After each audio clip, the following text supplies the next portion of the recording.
Iniciando a live de hoje com o tema Deus está no cativeiro, parte 1.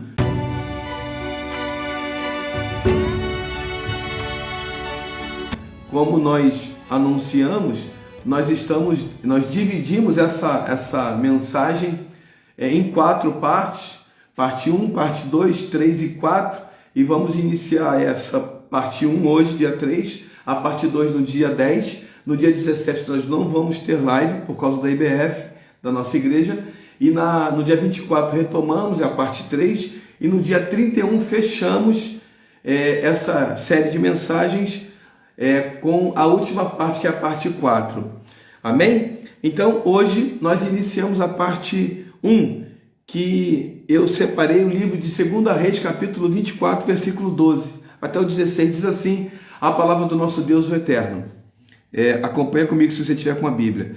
Então saiu Jeoaquim, rei de Judá, ao rei da Babilônia, ele e sua mãe, e seus servos, e seus príncipes, e seus eunucos, e o rei da Babilônia o levou preso no ano 8º de seu reinado. E tirou dali todos os tesouros da casa do Senhor e os tesouros da casa do rei, e fendeu todos os utensílios de ouro que fizera Salomão, rei de Israel, no templo do Senhor, como o Senhor tinha dito. Versículo 14. E transportou a toda a Jerusalém, como também todos os príncipes e todos os homens valorosos, 10.000 presos, e todos os companheiros, os carpinteiros e ferreiros.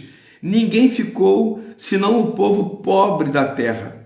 Assim, transportou Jeoaquim para a Babilônia, como também a mãe do rei e as mulheres do rei e os seus eunucos e os poderosos da terra, levou presos de Jerusalém à Babilônia. Versículo 16. E todos os homens valentes, até 7.000, e carpinteiros e ferreiros até 1.000, todos eles destros na guerra. A estes o rei da Babilônia levou preso para Babilônia. Amém? Então, nós iniciamos mostrando aqui o que o rei Nabucodonosor fez quando levou cativo todos os que estavam em Jerusalém e Judá. E o rei Nabucodonosor, ele tinha alguns objetivos com essa atitude. Eu separei aqui 3 desses objetivos para que nós possamos refletir acerca daquilo que aconteceu naquele dia. A primeira atitude do rei. O rei tinha como atitude, como objetivo, uma demonstração de poder. Ele queria demonstrar poder. Por quê? Porque ele queria demonstrar poder não somente para aquela nação que ele estava dominando, que era Jerusalém, mas ele também queria dar uma mensagem, deixar uma mensagem para as outras nações, dizendo: se vocês se meterem comigo, vão sofrer as mesmas consequências que essa nação sofreu. Então, essa demonstração de poder, levando todos cativos, deixando em opróbrio, como diz a palavra, era para demonstrar para as outras nações que a mesma coisa que estava acontecendo com aquele povo iria acontecer também com todos aqueles que se metessem no caminho da Babilônia. Então, esse homem, ele tem um objetivo de deixar aquelas outras nações temerosas acerca daquilo que ele poderia fazer também com elas, se elas se metessem no caminho. Era uma mensagem que eles estavam deixando. Dessa forma, ninguém iria se meter no caminho do rei Nabucodonosor, da Babilônia, que naquele tempo era uma das nações mais poderosas, se não a mais poderosa daquele tempo. A segunda informação, o segundo objetivo, a segunda mensagem que esse rei deixa é que ele queria enfraquecer e desestabilizar toda aquela nação, a nação derrotada. Nesse caso, ele estava levando cativo tudo aquilo que eles tinham de valor e deixando apenas o que não tinha valor algum, deixando em total miséria aquela nação. Dessa forma, eles estavam impossibilitando qualquer tipo de ação, qualquer tipo de tentativa de se refazer ou de se reerguer. Essa atitude de desestruturar era uma forma de tirar o poder daquela nação e deixá-la em total miséria. Assim, essa nação não poderia se refazer, se reerguer para tentar qualquer coisa. Aqui, no terceiro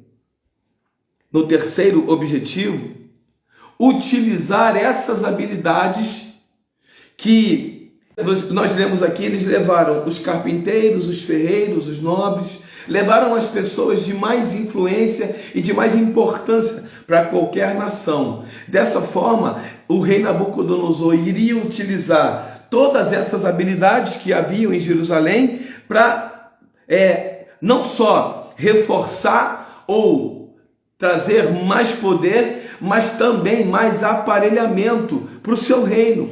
Então ele fazia duas coisas, é o que nós chamamos de matar dois coelhos com uma cajadada. O que ele fez? Ele desestruturou Jerusalém, ele tirou todas as forças, ele tirou todas as possibilidades de reação daquela nação para que eles pudessem voltar e, vamos dizer assim, usar um contra-ataque. Ele tirou todas as possibilidades e ele também pega todas aquelas habilidades que eles tinham em Jerusalém e ele coloca agora à disposição do seu reinado. Ele está fazendo com que essa nação fique em miséria e também a nação dele cresça em poder, em aparelhamento, em todos esses detalhes. Então o rei Nabucodonosor, ele tira todas as possibilidades dessa nação de qualquer revide, de qualquer reação, de qualquer contra-ataque contra o seu reinado. Agora, esse rei já dominando tudo, ele começa agora uma investida em outras guerras, né? Com esse aparelhamento, com esse poderio bélico, ele começa agora a avançar nos seus ataques e nas suas conquistas. Mas uma coisa nós precisamos entender. Se eu vou colocar aqui para você, eu vou ler aqui um texto que está explicitamente aqui no livro de... Eu digo explicitamente porque é isso que nós lemos. Está no livro de Daniel, capítulo 1, versículo 1. No ano terceiro do reinado de Jeoaquim, rei de Judá, veio Nabucodonosor, rei da Babilônia, a Jerusalém e a sitiou. Aqui, todas as pessoas desse contexto, desse tempo, acreditavam ser Nabucodonosor mais poderoso do que Jerusalém, do que o rei de Jerusalém, ou do que o povo de Jerusalém, ou até mesmo o Deus de Jerusalém. Aqui, Nabucodonosor, ele se coloca como uma potência mundial, ele se coloca como alguém soberano, alguém que tem muito poder, e ele sitiou Jerusalém. Rei da Babilônia a Jerusalém e a sitiou, versículo 1. Agora olha o versículo 2, e aí a gente vai entender que Deus não falhou. Aí nós vamos entender, lendo esse versículo, que Deus não falhou. Algumas pessoas podem dizer que Deus falhou aqui porque o rei Nabucodonosor sitiou Jerusalém e assim Deus falhou. Mas olha só o que está escrito. E o Senhor, versículo 2, tá? Daniel, capítulo 1, versículo 2.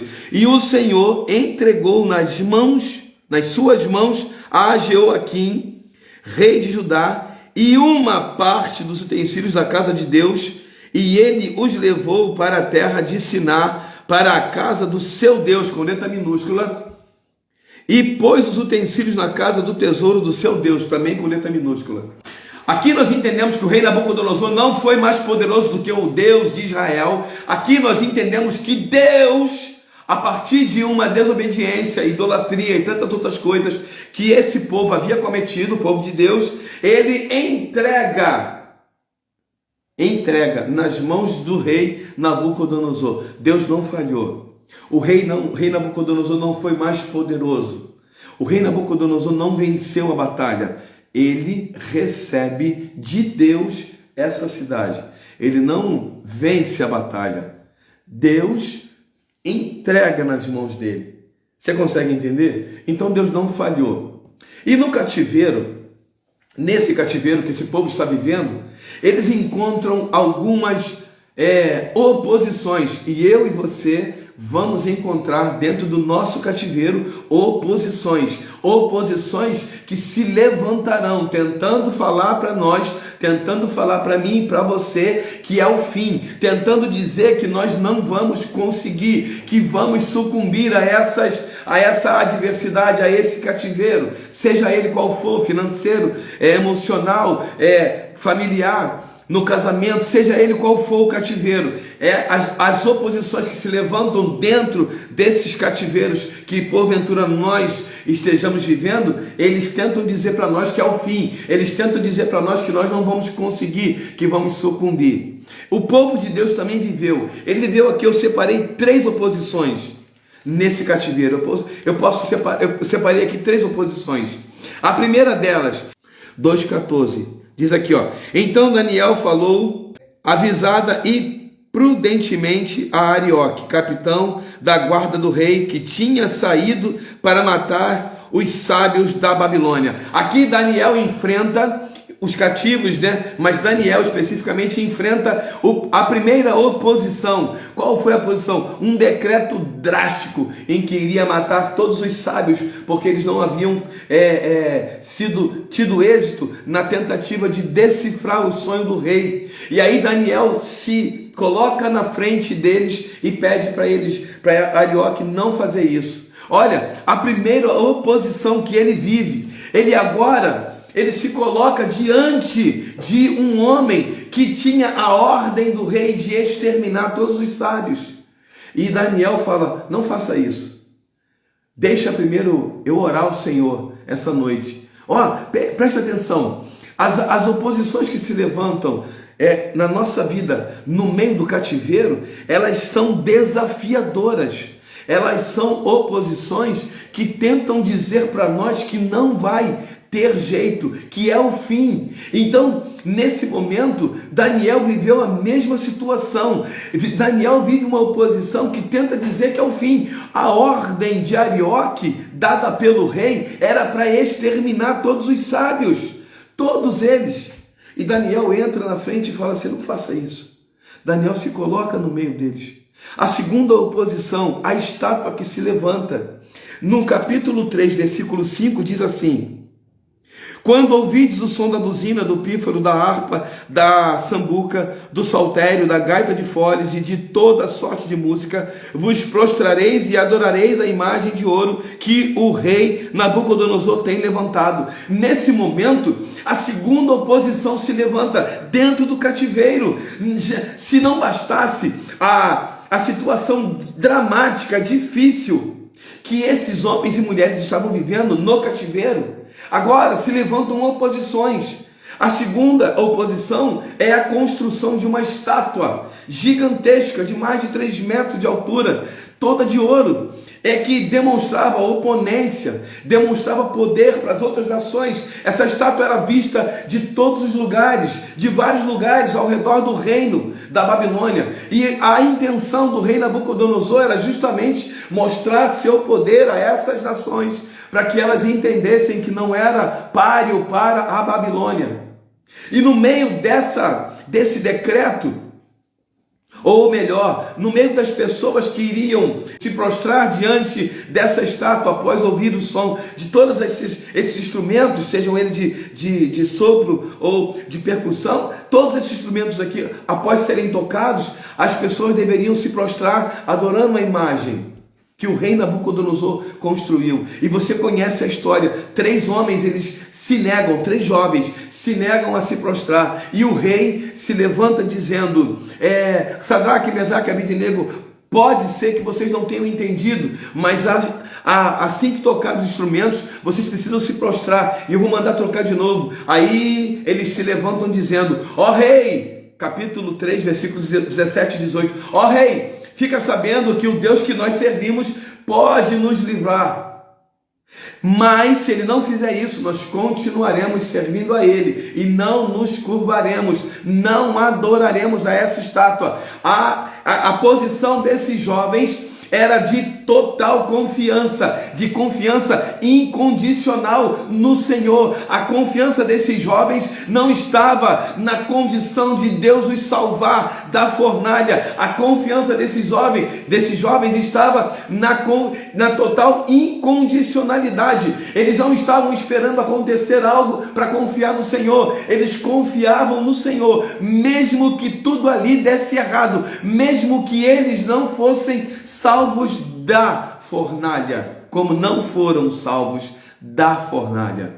Esses jovens foram lançados da fornalha e lá dentro algo sobrenatural acontece, a ponto de eles não queimarem nem o cabelo do seu corpo, dos braços, das pernas. Eles saíram de lá ilesos, intactos. Depois você lê a história. Os homens que lançaram esses jovens dentro da fornalha foram queimados, porque o rei mandou acender a fornalha 7 vezes mais. Se a fornalha, na maneira em que estava acesa, já poderia destruí-los, imagine 7 vezes mais. E eles se mantêm intactos, porque eles suportaram a oposição que se levantou contra eles naquele momento difícil. Eles não se dobraram a essa oposição. É esse o desafio para mim, é esse o desafio para você. Diante da oposição que se levanta diante de você, não se curve, não recue, não volte, não olhe para trás, permaneça com seus olhos fixos no Senhor. Ele está cuidando de você, Ele sabe o que é melhor para você, Ele tem total controle da situação. Talvez você tenha perdido o controle daquilo que está à sua volta, mas o Senhor ainda está no controle de tudo. Por isso, olhe para o Senhor, confie nele de maneira incondicional. Ele pode fazer como também pode não fazer, mas eu continuo olhando para ele, eu continuo confiando nele. A minha confiança não está a partir de coisas que ele faz, a minha confiança está nele, porque eu creio que ele é poderoso para fazer infinitamente mais. Ele fazendo ou não fazendo, eu vou continuar confiando nele. A terceira oposição que se levanta, você também conhece, a cova dos leões. Daniel, ele vinha sendo fiel a Deus em tudo que fazia e também fiel ao rei. E aí o rei coloca ele como um dos principais e por inveja levantam um decreto, ou melhor, induzem o rei a baixar um decreto para que ele pudesse ser pego ali na frente. E eles induzem o rei a baixar um decreto: aquele que orar, que não seja ao Senhor, será lançado na cova dos leões. O rei pega o anel, joga a cera e coloca o selo real, declarando que aquele decreto era algo real, que tinha que ser respeitado e acatado. Daniel agora é confrontado e ele é lançado na cova dos leões. Volto a dizer, já não bastasse o cativeiro, que era uma tortura, porque eles estavam longe de duas coisas que para um judeu era primordial: a terra e o templo. Eles estavam longe da terra e lembrando que ela havia sido destruída. Eles estavam longe do templo, lembrando que ele havia sido destruído. Eles estavam agora numa terra totalmente hostil, totalmente desconhecida. Mas se não bastasse tudo isso, ainda se levantam oposições dentro do cativeiro. E Daniel agora resiste a essa oposição que se levanta. Daniel agora não fica lamentando, dizendo: oh Deus, por que o Senhor permite que isso aconteça? Não. Daniel, ele continua firme, olhando para o Senhor, continua confiando. E Deus livra Daniel da cova dos leões. Deus livra Daniel da boca dos leões. E os leões, naquele dia, algumas pessoas falam que ele estava fazendo jejum ou só comeram frutas e legumes, não comiam carne. A verdade é que esse homem sai da cova dos leões. Em que cativeiro você está ou você se colocou? Nesse cativeiro se levantarão oposições. E todas essas oposições vão dizer para você que é o fim. Mas o desafio para mim e para você é continuar olhando para o Senhor. Deus tem algo a realizar na sua vida. E o desafio para você, o desafio para mim é não sair do caminho, é permanecer no caminho, mesmo dentro do cativeiro. Esses homens e mulheres estavam dentro de um cativeiro em que eles não foram convidados, eles não compraram um ingresso para estar lá, eles não estiveram ali por opção, eles foram levados cativos. E dentro desse cativeiro, eles ainda sofreram oposições, situações difíceis que se levantaram, mas eles se mantiveram firmes, porque o Senhor era com eles. Deus estava nesse cativeiro com eles. Deus estava no cativeiro com esses homens e mulheres que estavam naquele lugar. Agora, eu entro numa outra dimensão em que nós vamos ouvir dentro do cativeiro vozes. E esses homens e mulheres ouviram vozes que estavam dizendo para eles o que eles deveriam fazer. As vozes, as primeiras vozes que eles ouvem dentro do cativeiro são as vozes dos babilônicos.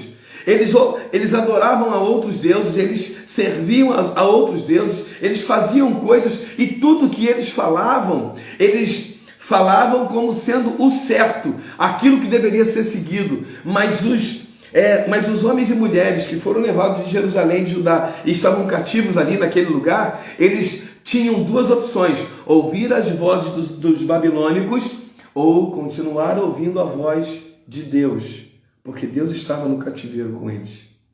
A segunda voz que eles ouvem era a voz dos falsos profetas. E eu quero colocar aqui para você, eu vou ler para você aqui, Jeremias 29, 31 e 32. Diz assim a palavra do Senhor: manda a todos do cativeiro, dizendo: assim diz o Senhor acerca de Semaías, o Neelamita. Semaías vos profetizou e eu não o enviei, e vos fez confiar em mentiras. Portanto, assim diz o Senhor: eis que visitarei a Semaías, o Neelamita, e a sua descendência. Ele não terá ninguém que habite entre este povo, e não verá o bem que hei de fazer ao meu povo, diz o Senhor, porquanto falou em rebelião contra o Senhor. Se levantaram profetas, falsos profetas, para profetizar acerca do cativeiro, das pessoas que estavam no cativeiro. E essas pessoas que se levantaram, elas profetizavam. E as pessoas que estavam cativas lá ouviam essas vozes como se fosse algo vindo do Senhor. Eu e você, em algum momento da nossa caminhada, vamos ouvir coisas que parecem ser vindas do Senhor.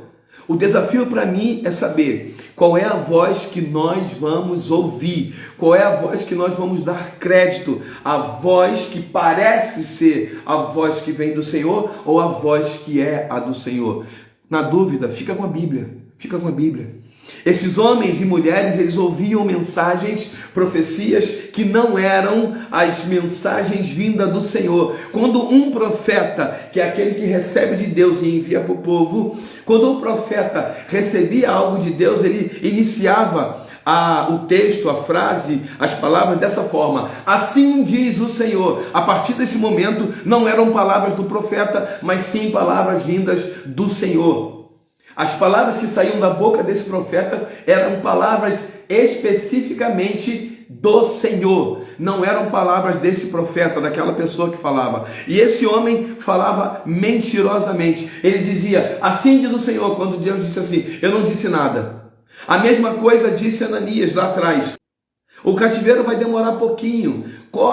Fica tranquilo que vai acabar rápido. O cativeiro demorou 70 anos. Jeremias profetizou e disse: o cativeiro vai demorar 70 anos. Essa carta, que é o capítulo 29, que Jeremias escreve, diz tudo aquilo que eles deveriam fazer lá no cativeiro. E eu aprendo com Jeremias que no meu cativeiro eu continuo fazendo tudo aquilo que eu fazia quando estava fora do cativeiro. Se você está num cativeiro, por exemplo, de saúde, continue profetizando, continue declarando a cura, continue lendo a Bíblia, continue orando, continue louvando ao Senhor, da mesma forma quando você não tinha o diagnóstico. O desafio para mim e para você é continuar ouvindo a voz do Senhor e não ouvindo as vozes dos babilônicos, né, das pessoas do mundo, ou a voz dos falsos profetas que tentam adoçar algo que é amargo. É como se nós estivéssemos para tomar boldo. Eu brinco dizendo que vou colocar açúcar em qualquer chá que é muito ruim para poder melhorar o sabor. Nesse momento nós estamos adulterando, tentando modificar aquilo que não é para ser modificado. O que Deus quer que eu e você entendamos é que no meio do cativeiro Ele continua conosco, Ele continua nos sustentando e nos fortalecendo. Dentro do cativeiro Ele continua falando ao nosso coração. E eu não posso querer ouvir a voz das pessoas do mundo, nem muito menos nos falsos profetas. Eu preciso olhar para o Senhor. Ele é quem está no controle da minha vida. A terceira voz que eles ouviam aqui era a voz de Jeremias, um profeta verdadeiro, um profeta que foi enviado por Deus para trazer mensagens verdadeiras ao povo. E ele escreve essa carta que está no capítulo 29. Parte da carta diz assim, parte da carta, assim diz o Senhor dos Exércitos, o Deus de Israel, 29, versículo 4. A todos os que foram transportados, que eu fiz transportar, disse o Senhor. Não foi ninguém que levou, foi Deus que permitiu, foi Deus que levou. De Jerusalém para a Babilônia, edificai casas e habitai-as, plantai jardins e comei do seu fruto, tomai mulheres e gerai filhos e filhas, tomai mulheres para vossos filhos e dai vossas filhas a maridos, para que nenhum filho e filha para que tenham filhos e filhas, multiplicai-vos ali e não vos diminuais. Então, o desafio para mim e para você, dentro do cativeiro, é continuar a nossa caminhada, é continuar aquilo que nós estamos fazendo na obra de Deus. Ah, pastor, mas vai ser difícil. Não é fácil, é desafiador, mas continue evangelizando. Se você estava evangelizando, apareceu uma situação difícil, até considerada impossível para você, continue evangelizando. Talvez você não possa evangelizar o quanto você evangelizava antes, mas continue evangelizando. Você talvez visitava hospitais, talvez você hoje não possa fazer a mesma quantidade de visitas aos hospitais como você fazia antes desse cativeiro que você está vivendo, mas não pare de fazer, faça. Talvez você esteja pregando e porque você está num cativeiro, você não está pregando como você, na mesma intensidade que pregava antes, mas mesmo com pouca força, continue pregando do jeito que você puder, do jeito que você conseguir. A Bíblia fala que nós devemos fazer as coisas, né, a obra ou tudo aquilo que vem à nossa mão de acordo com as nossas forças. Faça, peça, Senhor, me fortalece, mas não me deixa parar. Senhor, me ajuda, mas não me deixa desistir. Não me deixa parar no meio do caminho. Existem pessoas que estão esperando alguma palavra, e essa palavra pode sair da sua boca para abençoar essa pessoa. E porque você talvez esteja pensando em parar, essa pessoa talvez não receba essa palavra que Deus quer levar para essa pessoa através da sua vida. Então, o desafio, diante de tudo aquilo que acontece conosco, não pare. Você vai ouvir vozes, você vai ter situações opositoras que se levantarão tentando paralisar você no meio do cativeiro. Se não bastasse a situação difícil que você já está vivendo, ainda se levantam situações opositoras tentando parar você no meio do caminho. Não desista. Não desista por causa do seu marido que não quer ir para a igreja. Não desista por causa da sua esposa que não quer ir para a igreja. Não desista por causa dos seus filhos que não querem ir para a igreja. Ao contrário, eles ainda estão enfiados em coisas ilícitas, erradas, fazendo um montão de coisas erradas. Não desiste, não pare, porque se você parar, essas pessoas que estão em trevas, elas continuarão em trevas. Agora, quando você decide continuar a sua caminhada, essas pessoas que estão em trevas, uma hora elas vão olhar e vão ver em você Jesus. Elas vão ver em você algo diferente, algo que elas precisam e que hoje elas não têm. E elas vão pedir a você: me mostra como ter esse brilho, me mostra como ter essa alegria, me mostra como ter essa paz que só você tem. Eu não consigo ter, eu já busquei em todos os lugares e não tenho, não consigo ter. Me mostra, eu quero isso para a minha vida. E é você que vai ser usada por Deus, é você que vai ser usado por Deus para poder levar Jesus a essas pessoas. Por isso, o desafio para mim e para você é não desistir. E se você pensou em desistir, não tenha problema, não sinta-se o pior dos piores, porque outras pessoas também já pensaram em desistir. Se você ler a história de Elias, você vai ver que ele também pensou em desistir e pediu para si a morte. E se você é aquela pessoa que já desistiu no meio da caminhada, já entregou os pontos, já jogou a toalha, como diz, né, a expressão dos lutadores que estão no ringue, eles jogam a toalha dizendo assim, ó, desisto. Nessa hora, eu quero dizer para você que mesmo tendo dito que você não suporta e que você desistiu, Deus está de braços abertos, pronto para te receber de volta. O que você precisa fazer é exatamente o que o apóstolo Paulo disse à igreja dos Filipenses, capítulo 3, versículo 13 e 14. Esquecendo-me das coisas que para trás ficam e avançando para as que estão diante de mim, eu prossigo para o alvo, o prêmio da soberana vocação de Deus em Cristo Jesus. Você vai retornar sabendo que você falhou ali atrás. Mas você vai falar: Senhor, me ajuda, eu quero retornar e eu quero continuar, me fortalece, porque não é sobre você, não é sobre a sua força, não é sobre o que você é capaz de fazer, é sobre o poder de Deus que opera em você, é sobre o poder de Deus que opera em mim, opera em nós, é sobre Ele, é tudo sobre Ele. A doxologia escrita pelo apóstolo Paulo, a igreja de Roma diz: porque dele, por Ele e para Ele são todas as coisas. Não é sobre você, não pense que é você que vai conseguir fazer, não pense que é você que vai conseguir se firmar na caminhada, não, a decisão é sua, mas quem te mantém de pé é o Senhor. A decisão é sua de ficar de pé. Senhor, eu quero ficar de pé. A decisão de retornar para os caminhos do Senhor é sua, mas é Ele quem vai te manter de pé. Não coloque na conta de Deus a responsabilidade de fazer o que é sua responsabilidade. A sinergia diz que há uma soberania de Deus, mas que também há uma responsabilidade do homem. Não espere que Deus vai fazer tudo por você. Você tem a decisão de dizer: Senhor, eu quero me reerguer, me ajuda. Ele vai segurar na tua mão e vai te levantar, assim como ele fez com Pedro. Senhor, socorre-me. Ele foi lá e deu a mão para Pedro e levantou Pedro. Vai morrer afogado hoje não, fica tranquilo. Hoje não vai ter funeral por afogamento. É isso que Deus quer fazer com você. Mas para isso você precisa se levantar hoje, decidindo: Senhor, eu quero voltar, eu quero retornar, eu quero esquecer o que ficou lá atrás, eu quero esquecer as besteiras que eu fiz. Olha, nem quero olhar para não ter vergonha, eu quero esquecer. Coloca uma mão assim, ó, as duas mãos assim e segue em frente, porque Deus tem muito a fazer por você.